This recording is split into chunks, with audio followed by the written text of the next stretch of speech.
Welcome to the arena, where sometimes the hardest part is showing up.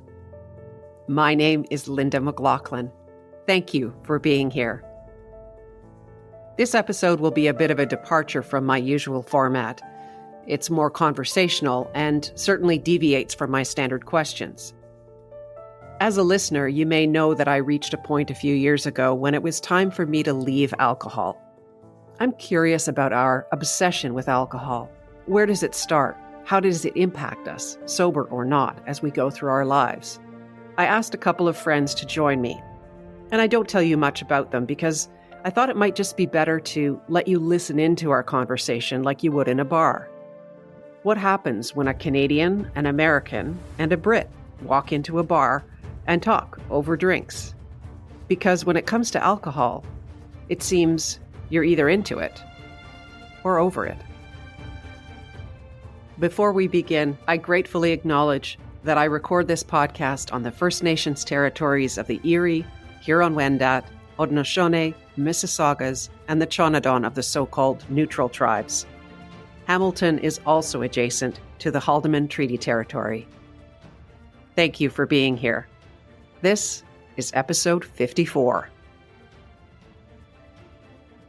Welcome to Over Drinks. This is something I've been talking about for some time. I wanted to have a bit of a conversation, partly prompted by my own story of kicking alcohol a few years ago.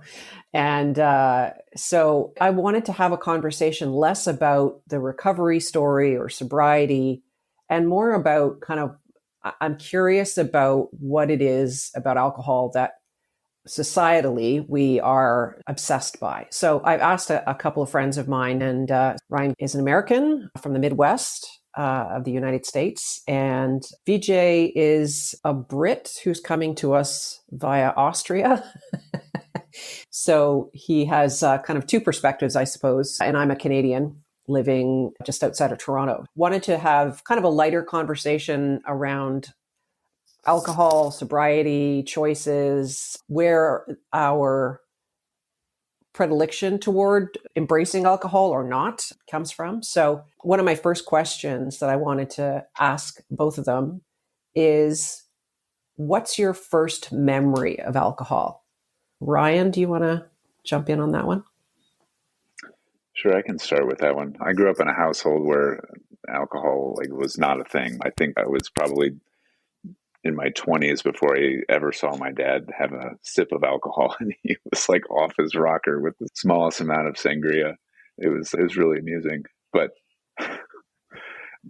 he that was never a thing. But my first real encounter with alcohol was actually when I was 7 and visiting my grandfather, my mother's mother, who had been an alcoholic starting when he was 40, and he was in his final days. He had basically drunk himself to a point where his organs were failing. And I saw him about 3 days before he died and didn't fully understand what was going on.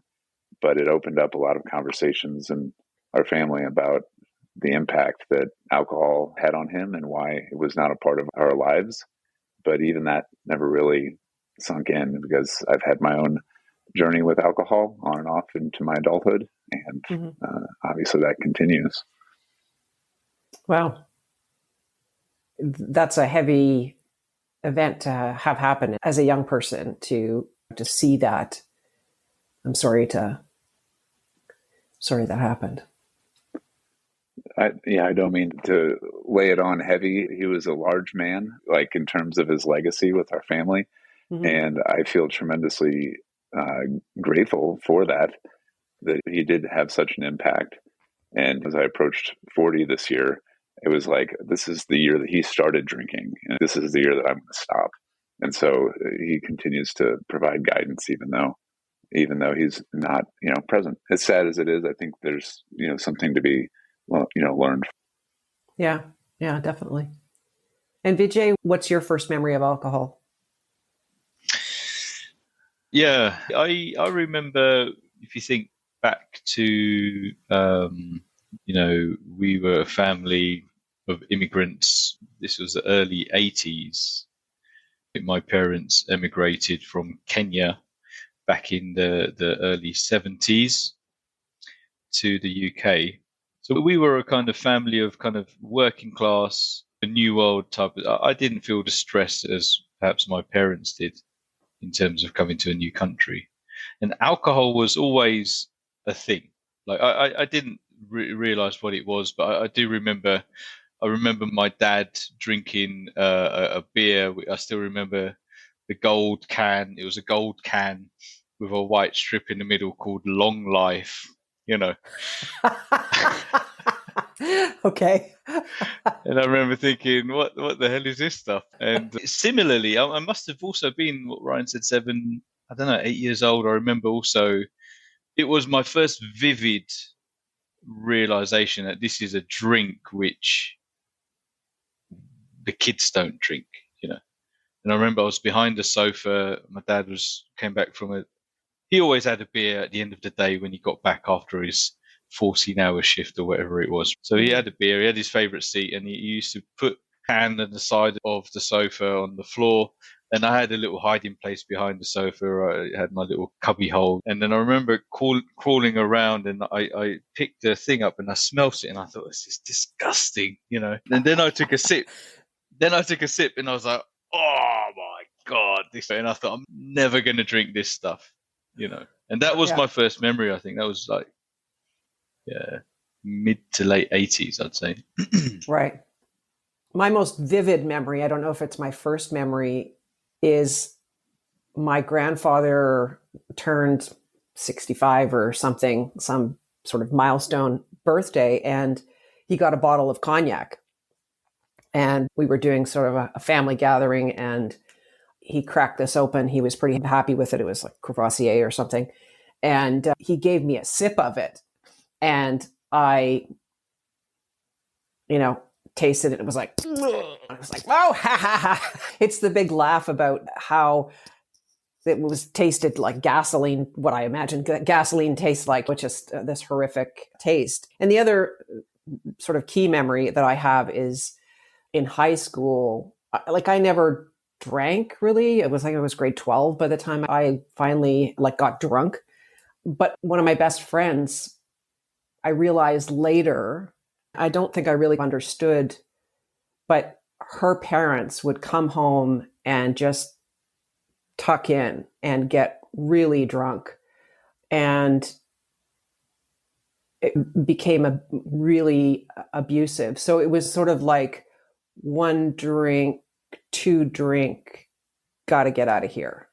And so one of my best friends was really impacted by that. And she had such a hard time. And I just didn't really get it because they got funnier. They got more animated and funnier. And so I observed this, and it was really only later that I think I really understood what her home environment was really like. And it got pretty bad at a certain point. So that's my exposure to it. And my parents were in Kinettes, which is like Rotary. And the joke was keep it between the ditches after the parties that you'd go to. You're living in the country, and so you're less concerned about running into somebody. Your biggest concern is you're going to drive off into the ditch. So there's a few things are all negative, but alcohol to me always seemed like a fun thing. And I started my career, if you will, at a kind of a later stage than some people did.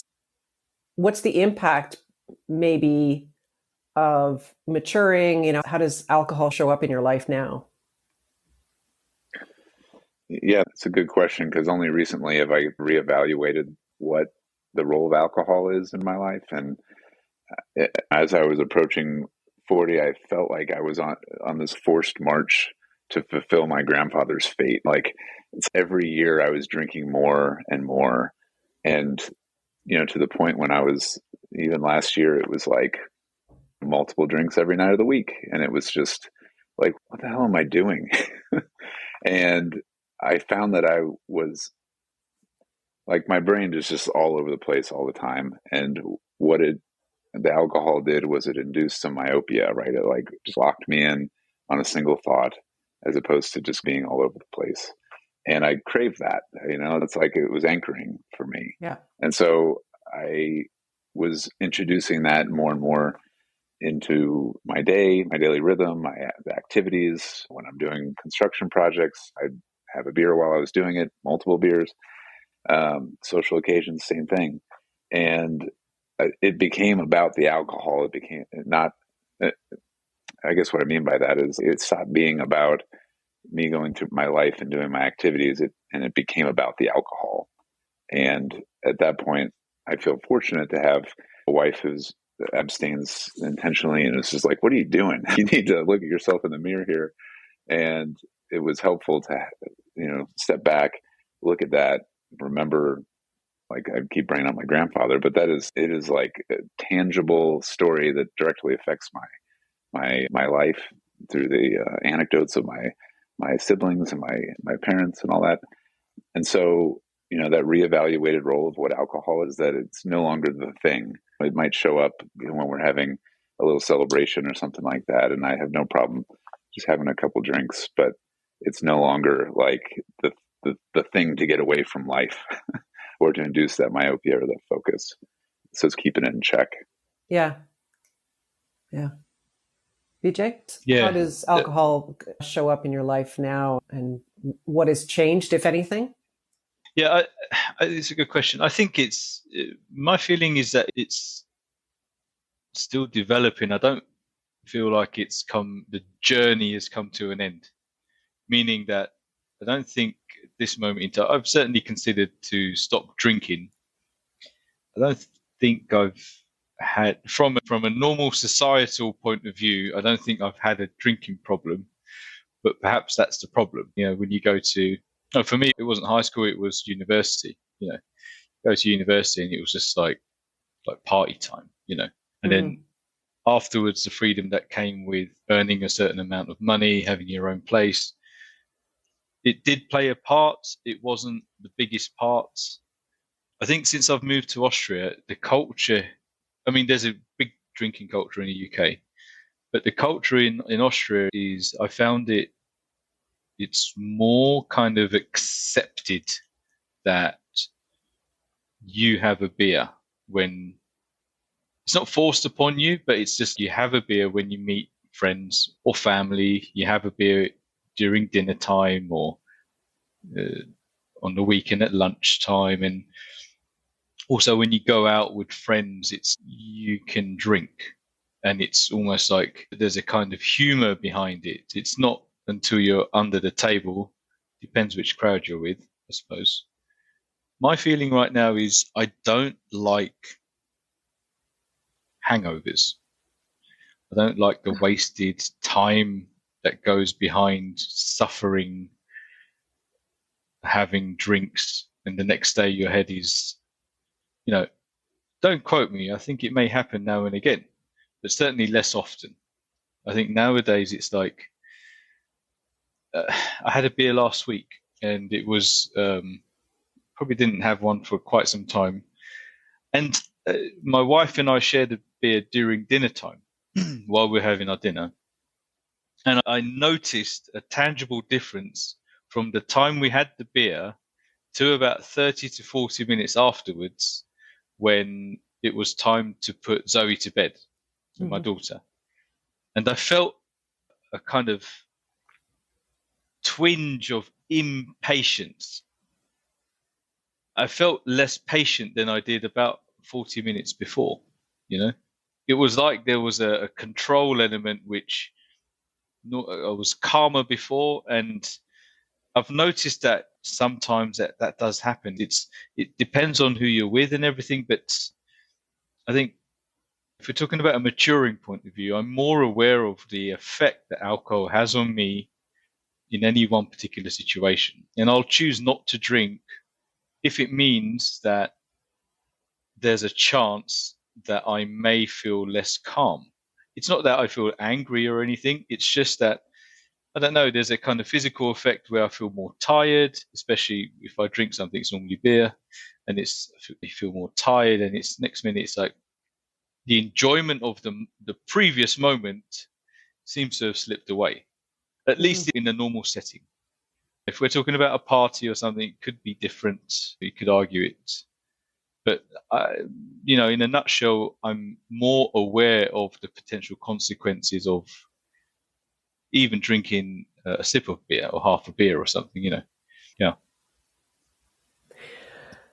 I'll be 3 years sober, I guess. Can't remember the exact date. Sometime in April here. I found myself the last time I drank was I was at my brother's house, and my brother doesn't drink and never has, and I'm not sure why.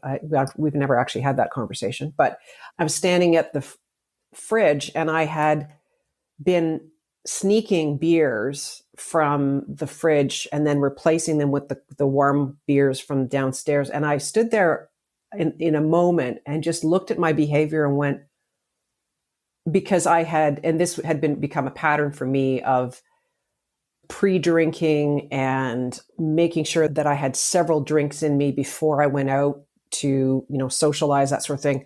I'm an introvert naturally, and I just got to the point where I can't function. I need that kind of bit of a barrier, a bit of a taking the edge off sort of thing. So I stood there realizing that I was sneaking alcohol and I was plowing this back so that I could deal with my family or deal with the social situation that I was in. And that, I think, for me was the moment where I went, this is beyond what is okay, that I'm not comfortable with it. And now, 3 years on, it's not as though I still don't have those moments, in those emotional moments. I just went through some grief. I lost my dog, my companion, and I was watching True Story, which is Kevin Hart's new series. And there's a moment where Kevin Hart is out with his brother, Wesley Snipes, and his brother orders shots and says, "Oh, hey, here, have one." And he's like, "I'm actually sober. I've been like 6 months sober." And he goes, yeah, come on.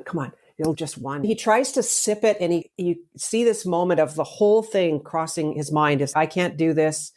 He's in a social situation, and everybody else is, yeah, come on, what's the big deal? And he tries to sip it, and they're like, what are you doing? This is a shot. And there's this whole moment of being in that, I can't. And then he just, he ends up getting plastered that night. And I still have those moments of thinking like I'm a drinker and seeing alcohol and wanting it. And it's the association between I get to be out and fit in as opposed to standing out because I'm not partaking. And that is, in my mind, such a challenging thing for somebody who is in recovery of any kind. I didn't go to Alcoholics Anonymous. I kicked booze, read some books and did the work. But just being in those social situations, which are, it's like the same thing for people who are smokers, that coffee, or if they have a drink, then they want that cigarette. There's all those associations. So anyway, it's been a real challenging kind of transition for me to be sober. And people are always like, why don't you want to drink? Don't you drink? And it's like, not anymore. And people are like, oh, there's a story there. And that's fine. I'm not afraid to tell that story. And it's not about forcing people to tell their stories. So the two of you both have kids. Alcohol is legal in our countries. It's readily available. It's socially acceptable. In Canada, we've now legalized marijuana. So that's a whole new thing for kids to be involved in, or adults for that matter.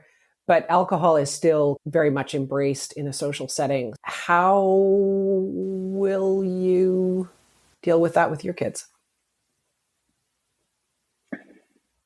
I'm actually really pleased to see a change around here. So, like, Midwest America is like, it's a lot of soy and cornfields, and like when you go to college or university, there's nothing to do because you are in the middle of, as far as you can see, it's just corn, and so you can't just go out and go for a hike or whatever. So drinking, it just runs rampant in those areas, and a lot of people in these areas don't get outside of that, right? Because it's in-state tuition, and as opposed to going out of state, which is 3 times the cost.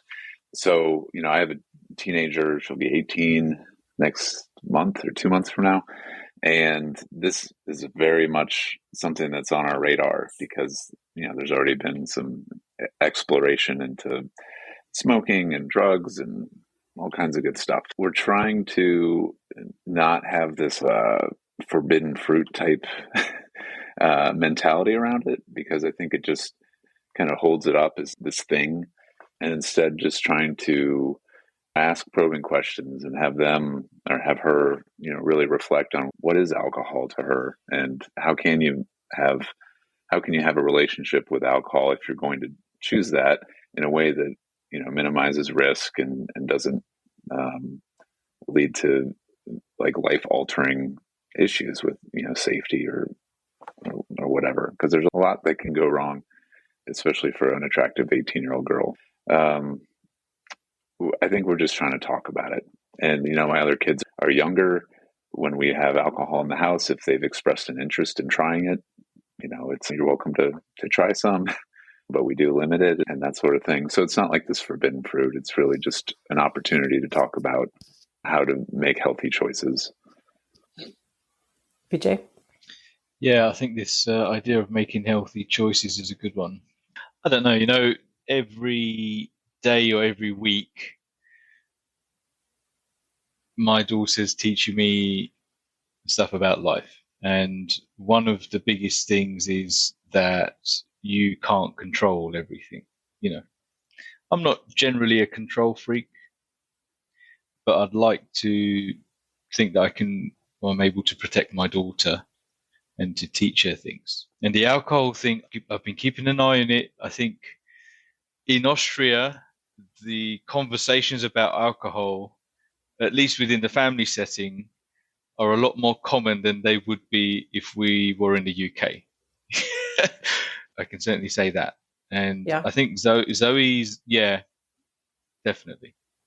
And Zoe's definitely, aware of different generations, granddad, grandma in Austria, and there's us, that the alcohol is about, and people drink. And I find it a little bit uncomfortable, to be honest, when she would make a joke about a beer or something like this. I don't know, something in passing which is completely innocent, but makes me think, oh, Jesus, I don't know the potential consequences of that.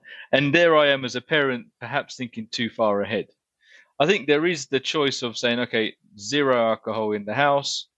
It's not going to work here, but that is not us. I don't think that would work out well.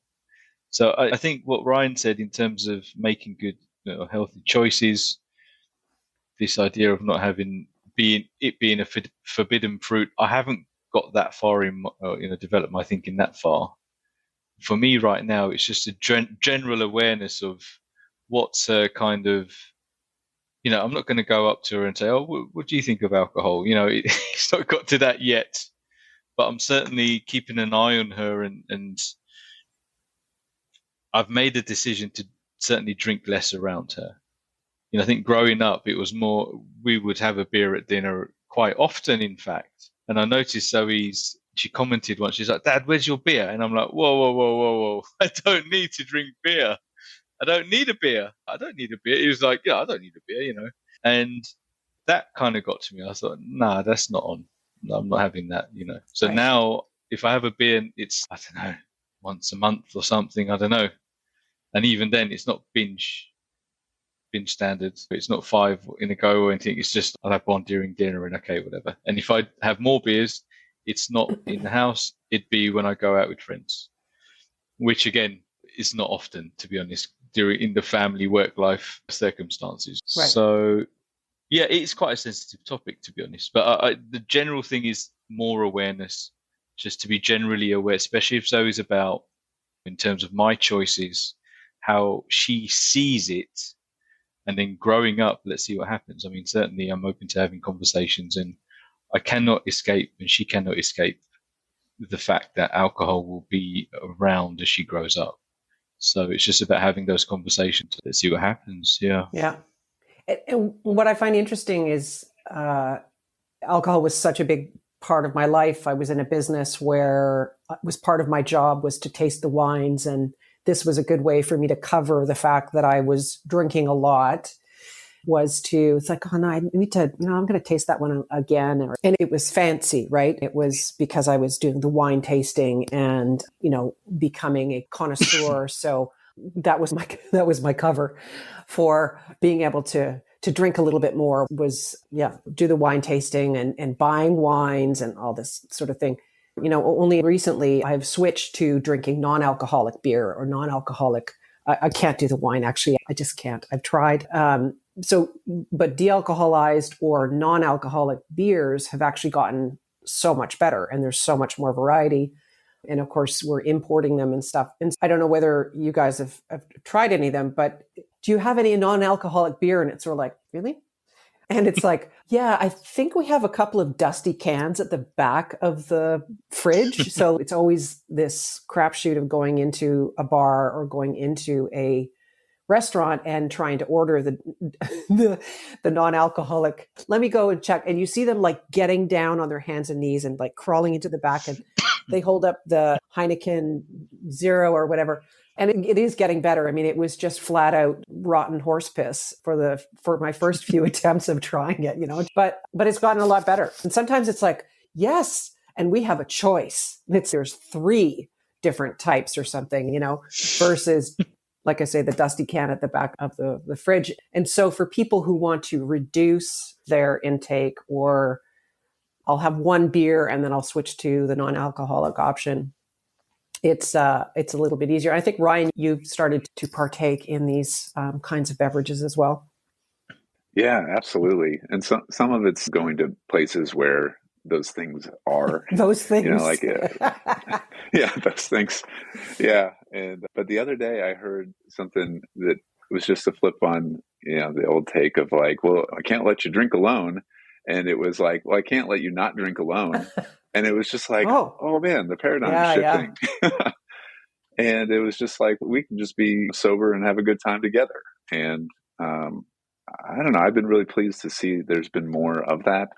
And there's like certain sub-communities, subcultural communities that are promoting sober social lifestyle. And my wife and I recently joined a CrossFit gym, and there's a lot of sober activities. Right. And it's like there's volleyball leagues, and usually that's all centered around drinking. But these guys, they just go out there to have a good time, play some sports, and be social without that. And so some of it's finding alternatives to being environments where you have to make a choice like that, a dusty can or, temptation.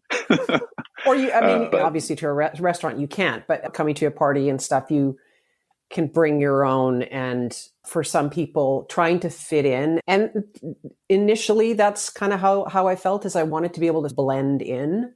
And so having that sort of what looks like beer in a glass, it's cold, you avoid the questions around, aren't you drinking and why? And for me, again, I have no problem. It's, don't drink. And if you want to stand here and have that conversation, that's great. Because for me, it's also what I find is when I have that conversation with people, quite often that curiosity is around their own. And I remember it when I was on the other side where it was, so talk to me about that. And there's a nervousness about, am I drinking too much or what is too much? And I did dry January and then had blackout February kind of thing. People go to the opposite extreme. So over in Austria here, there are loads of non-alcoholic, at least beers, like really a lot. It's so just a stat in the US anyway, it's forecasted to grow by 31% by 2024.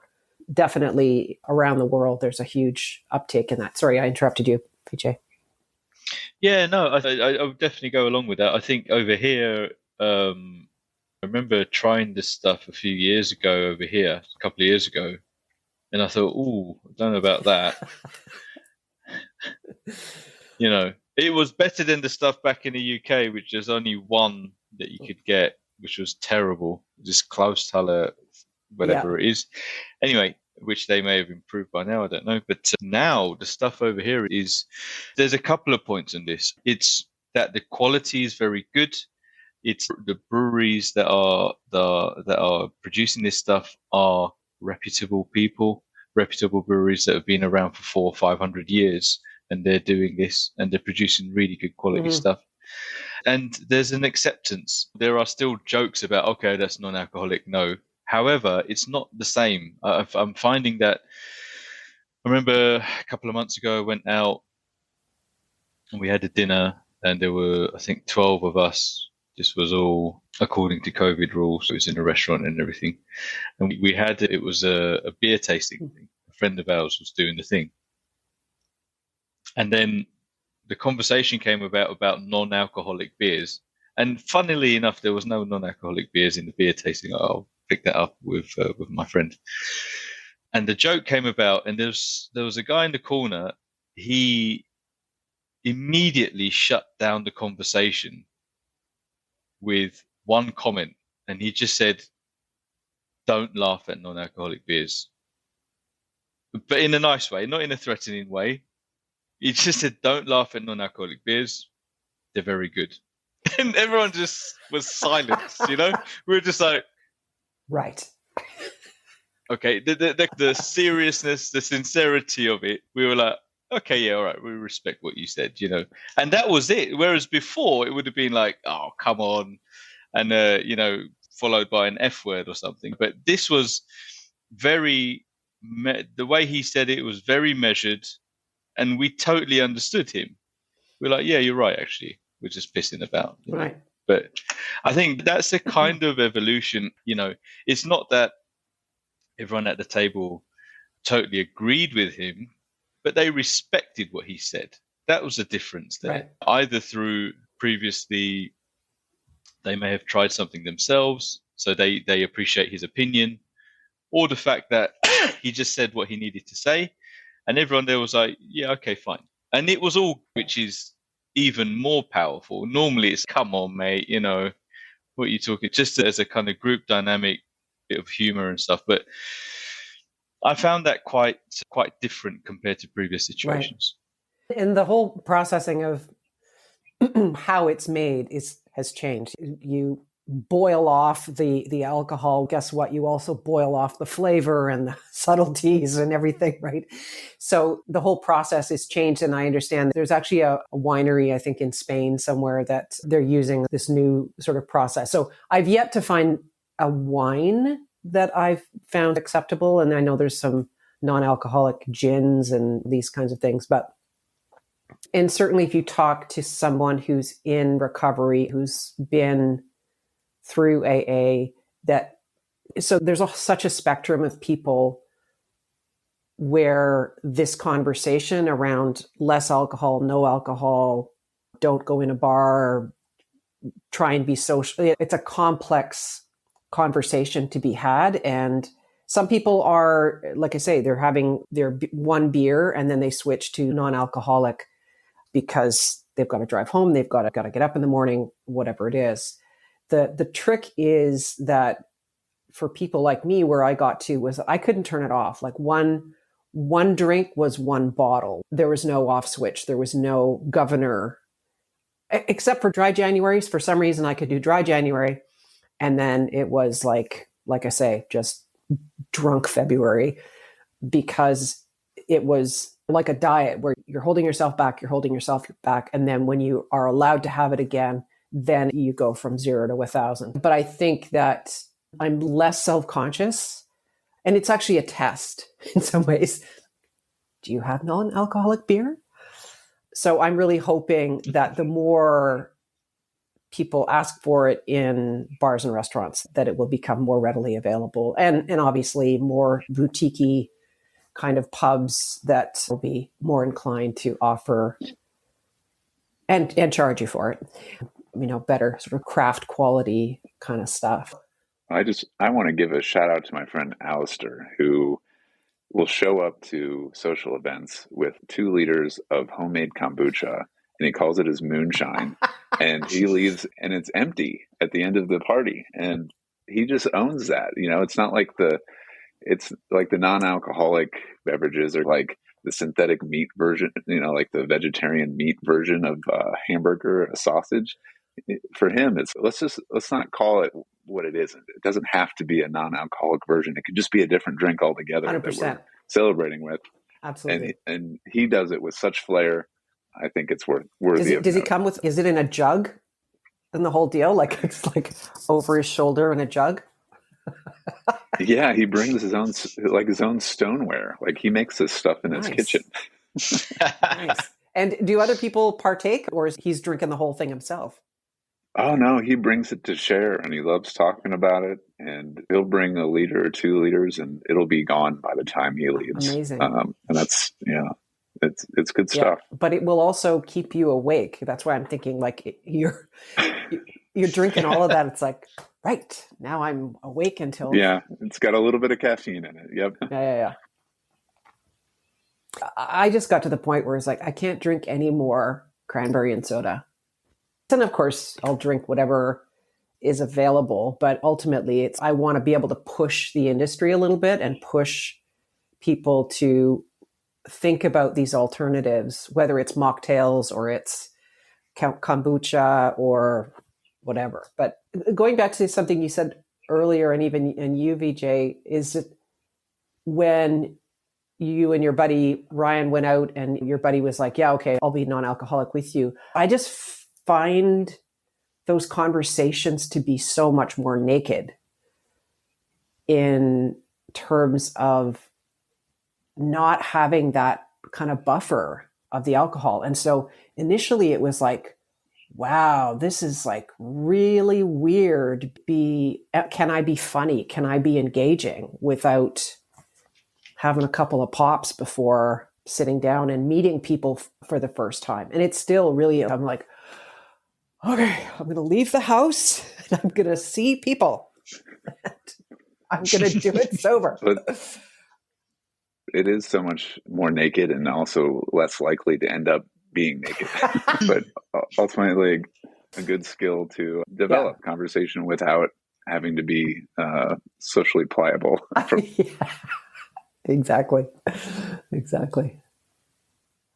I'm just trying to imagine growing up without alcohol, both as an influence and, not in a negative way. Just imagine for a moment growing up as a kid, you don't see alcohol and you don't drink alcohol. The result would be this, that you communicate honestly, openly, what in this day and age may be classed as courageous, in fact, would potentially be a normal state of mind, and why the hell not? You think about the behaviors. It's such an invested industry now, isn't it? If you think about alcohol and the bars and I don't know how many billions worth, it's in every single culture in the world, probably in some form. So it can't be ignored. Mm-hmm. So it has some sort of cultural significance in not all, but many cultures. And it ultimately affects people's behavior, doesn't it? That, like you say, that barrier, having a couple of bevies or something, taking a bit of Dutch courage or whatever you want to call it. And on the one side, it's incredibly sad.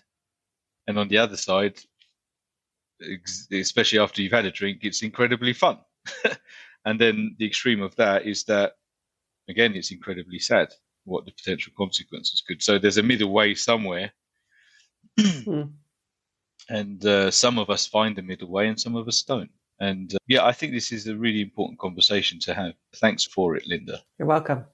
That's a great way to wrap up your mention of courage. Yeah. Thank you both so much for doing this and for sharing. And I love you both very much. So good to spend time with you. Bye. Cheers. Bye-bye. Thank you. I mentioned in this episode that people are often curious about my sobriety. Why don't you drink? How did you quit? How do you know if you're drinking too much? I answer these questions, but the person asking already knows for themselves. Especially the question about how much is too much. In terms of how I quit, perhaps you won't be surprised that reading and listening to two women's stories were instrumental in helping me. The first was Ann Dowsett Johnston's best-selling book, Drink: The Intimate Relationship Between Women and Alcohol. That book accompanied me on an overseas flight, and I hardly slept as I read it cover to cover. The second book, I read and listened to the audio version about a year later. It was This Naked Mind: Control Alcohol, Find Freedom, Find Happiness, and Change Your Life by Annie Grace. I've shared that book with many people. I followed Annie's 30-day challenge and just never looked back. I was ready to be done. And that was 3 years ago tomorrow. I will share the details for both of their websites and podcasts in the show notes. I'm grateful for their courage to share their stories and their ongoing work to support men and women who want to examine their relationship with alcohol. There are many, many others who are also offering their stories. Find what resonates with you. And no, I never went to AA. It's no longer the only option. And it works really well for some people, no question. It's important to find professional support and community that works best for you. Most importantly, conversations about mental health, stress, trauma, and even the proliferation of beverage options make it easier for people to make different choices, even occasionally. Thank you for listening. This episode was originally recorded on the amazing platform Fireside Chat and edited for rebroadcast on this podcast. I will be doing more shows like this in the future. To find other episodes of The Arena or to contact me directly, please go to the website www.thearena-podcast.com. Until next time, my name is Linda McLachlan in The Arena.